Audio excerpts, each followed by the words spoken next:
Welcome to the Motown India show, Mr. Naveen Munjal. What's been the journey for you? You're in fact the pioneers in electric two-wheelers, and it's been quite a few years since your products have been on the road. Now, can you tell us, have you achieved your final goal? Thank you, PT. It's a pleasure to be here. Well, nowhere close to reaching the final goal. The journey only begun. The earlier was warm-up. So we've been in this space for too long now. We've been in this space for 12 years. But I look at it as a learning experience for these 12 years. And now we're suddenly going to start sprinting. So we've practiced very hard over these 12 years on what's to come ahead. It's been an interesting journey. It's been a in a way, it's been a very fulfilling journey as well, I would say. Because what we began as being a very small scale, now suddenly we can see that the potential for something like this is very large. It is much more serious than what we had anticipated when we had started off. Numerous reasons why we stuck on, why we were doing this. One, of course, is the whole belief in this environment, in the EV environment, that we have to move away from the oil dependency. Second is our emissions itself. I mean, we're living in one of the most polluted parts of the world, so it makes absolute sense for us to convert into EV. And there are numerous other factors as well. When I talk to our customers and when we talk to some of our dealers and we talk to some of our users and their experience with our vehicles and some of the joy that I see on their faces, it's a tremendous joy to see that they're happy using our vehicles. And it's just a pleasure for us to create these smiles and to create these happy faces and happy stories. There's so many stories. We have over 300,000 vehicles across the country, 3 lakhs. We've got over 450 odd dealerships across the country.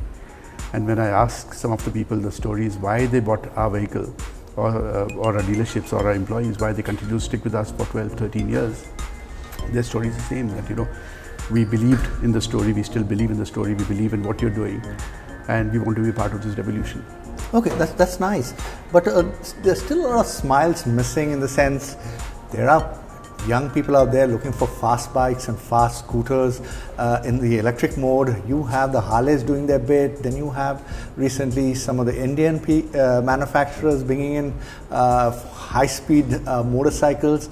We were expecting a few of these high-speed two-wheelers from Mr. Munjal's team. How is that missing? See, it's not difficult for us to do any speed and any range kind of vehicles. But what we don't believe in doing so much is more prototyping. We believe in actually having vehicles which people are going to be using. We are targeting the mass usage. We are targeting that unless you have a very large segment of people who are converting to electric, you're not going to be able to make an impact. So we are not a niche player. We don't want to be a niche player. We want to be a mass market player. And which is where we will have some vehicles which are there in the top end of the market, but nevertheless the biggest market for us is going to be mass. So if you look at India, whether you look at the two-wheeler segment or you look at four-wheelers, you look at anything, the mass it's an economical segment. It's a segment where you derive value for money. We believe that at that segment, at that higher level, you don't derive value for money right now. But to each their own. But what will happen going forward is, as this market matures, there will be a niche segment on top, there will be a mass segment, and there will be a segment below, as you have in other automotive sectors. So we believe in basically catering to the masses, catering to volumes. And we will, of course, have products in the higher categories as well to cater to those segments. When you talk of mass products, I mean, what are these products? Is it in terms of the price bracket, or is it in terms of the range? How do you define that? So right now it's a combination of price, performance and range, price, speed and range.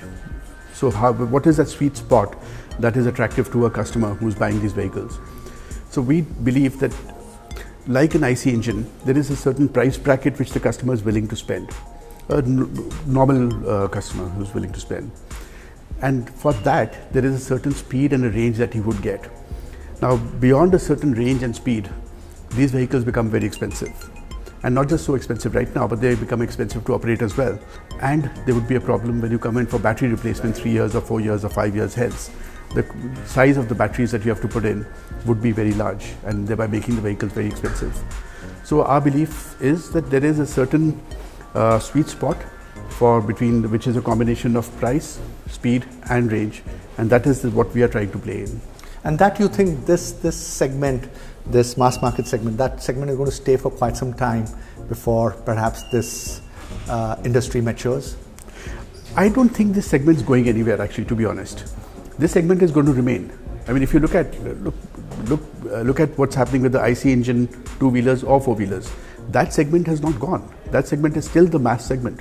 But you will have outliers, and you will have products which are in the upper end, higher end of the segment. So you will have niche products, and those could also be very large in their own right. But the one in between, this sweet spot that we are working on right now, we believe this is here to stay. It's not going anywhere. And what would you say of your company's growth, and perhaps in terms of percentage? How have you fared this year compared to last year? So this year, to start with, was a bit of a slow start, simply because there was products had to be re-homologated, they had to go in for recertification, etc. for FAME 2.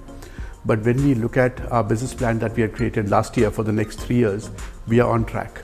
So whatever we had anticipated last year for this year, we're going to be fulfilling that number, and which is growth over last year in any case. Your company has brought in a lot of smiles in the faces of a lot of people because of your products. Now, does that also mean that you have a smile on your face because the government is coming or has come out with the right policies? We had FAME 1, FAME 2. Are you happy with the way things are going? See, the intent is there. That is clear. The government's intent is there, which is why we had NEMMP, FAME 1, and now we have FAME 2. Now, are these policies adequate to create the kind of demand that they're looking at, or is it creating that kind of demand? Well, there's a lot of room for improvement. So at this point, the policy may not be working in the same manner as what was anticipated, but then that's what happens when you take any decision. You can't be always sure that it's going to be the right decision. You can just then do course correction somewhere along the way. And I think it's time for us also, and for the government actually, to relook at these policies and look at that, is it working in the same manner as they had anticipated, and if they want to go into cleaner vehicles and emission-free vehicles in the next so-and-so years, is it going to fulfill that goal? If it is, then so be it. But if it's not fulfilling that goal, and if there's a shortfall there, then what kind of course correction is required? So I think there's no harm in re-looking at the policy at this point and rejigging it somewhat to create demand. Policies have to, for any policy to work, you have to do demand creation. And that demand creation at this point of time means that you have to support this industry in full form. So we are talking about, the government's talking about, like I said, the intent is there, which is why there's all these policies, all these conferences that we are having, and all these exhibitions that we are having across the board and done by the government and the private sector. We can hear so much of chatter about the charging infrastructure and this technology and Make in India, etc. There's so much of chatter on this. So from every aspect, intent is there, but there needs to be some correction to be done, yeah. Okay, thank you very much and wish you the very best, sir. Thank you, PD. Thank you.